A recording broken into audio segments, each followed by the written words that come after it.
How many times have we told you to shoot until the threat stops?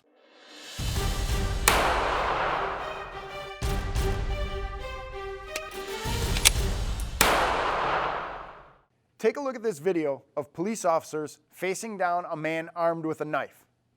Now you can see the cops shoot at this guy 7 times. They hit him 6 times and put him to the ground.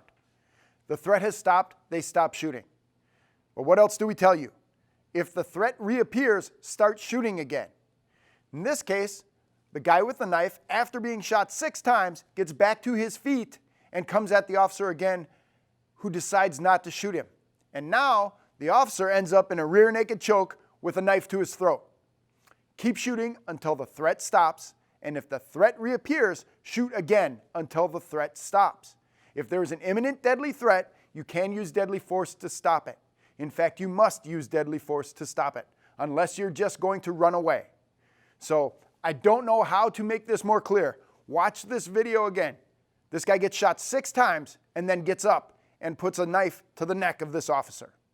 Keep shooting until the threat stops. I'm Kevin Michalowski, editor of Concealed Carry Magazine.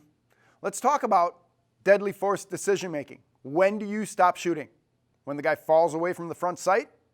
When do you start shooting again? Comment down below. Tell us what you think. And if you like these videos, please share them with all your friends. And remember to subscribe to this page. We'll give you more great information every week. Look around here somewhere for that notification bell. Click on the bell. We'll notify you every time we come out with a new video.